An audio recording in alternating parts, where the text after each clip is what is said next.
Time the gentleman has expired. The gentleman from Texas, the other gentleman from Texas is recognized. Hey, sir. Thank you so much for appearing today. I really appreciate it. I want to tell you about how my friends, neighbors in Tomball, Spring, Texas, and of course Americans across this country are feeling today after listening to this. They feel that we have a two-tiered justice system in this country, and it's terrifying. Sir, I applaud your work. I actually find you to be sincere and working on behalf of the American people, and I recognize that. But I also feel like we need to hold the people accountable who have participated in the sham of an investigation. I'm going to tell you why. What happened in 2016 was unprecedented. The same government agencies that were investigating President Trump and his campaign were looking the other way when it came to the allegations against the Clintons. And at the same time, the Clinton campaign paid for the Steele dossier, the DOJ and FBI were helping to cover up Clinton's crimes. We know this to be a fact. 33,000 emails miraculously disappeared.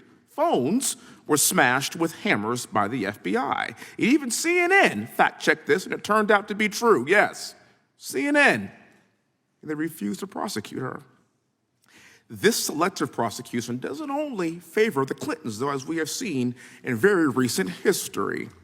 Sir, I'm sure you are familiar with what's going on with Hunter Biden's plea deal and his refusal to pay his taxes, and the separate agreement to dismiss his felony gun possession, both of which were announced yesterday. You familiar with that, sir? Yes. Hunter Biden will likely serve no jail time for these offenses, and yet there was no early morning SWAT raid on Hunter's home in coordination with the media either. The American people are sick and tired of this two-tiered justice system, and as a black man, I'm tired of seeing this kind of discretion used to favor people like Hunter Biden because he's white and a son of a president. And while Hunter Biden will serve no jail time for these charges, black men across this country are in prison for years for the exact same crimes, and I'm not surprised. Because I guess this selective justice shouldn't become as a surprise to anyone in this room, because after all, Joe Biden was one of the authors of the '94 crime bill, one of my all-time favorites. And we could see what that has done to black men across this country. But back to this report. This report concerns one of many investigations into Trump that led absolutely nowhere, wasted vast amounts of resources and time, and spread lies, rumors, and innuendos about Trump across this country. What we know is that the Clinton campaign and the DNC paid for the Steele dossier, which was used as a basis for the FISA warrants to spy on an incoming president. Correct, sir? It was paid, much of that, the dossier was paid for from the campaign through Perkins Coie's hiring of Fusion and Fusion's hiring of Steele. Yes. Perfect. Thank you, sir. The biggest problem that I have with that is that none of the significance has been prosecuted over this sham investigation, and no one who participated in this investigation is serving any jail time today. I think we've kind of heard that resonate throughout the halls of this room today. But meanwhile, the DOJ, the same agency that is responsible for this phony investigation in 2016, is at this very moment seeking to put Donald Trump in prison for over 400 years over a document issue. And last I checked, President Biden has a bit of a document issue himself before he was even the sitting president of this country.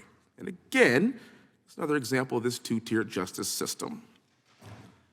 My colleagues on the left talk about democracy. Well, here's what I know about democracy. In 2016, Donald Trump was elected by the American people to be their commander-in-chief. But he wasn't allowed to serve in that capacity because he and his administration spent 4 years responding to Democrat-invented scandal after Democrat-invented scandal. And here we are, 7 years later, still talking about President Trump and this Democrat-invented scandal. And this does not look like a democracy to me. As a West Point graduate and combat veteran, I've fought abroad against authoritarian countries. I know what they look like, and I know what those countries do and how they treat their people, and I also know what democracy looks like. And my fear is that this looks like the death of democracy, and it's up to us in this room to do something about it.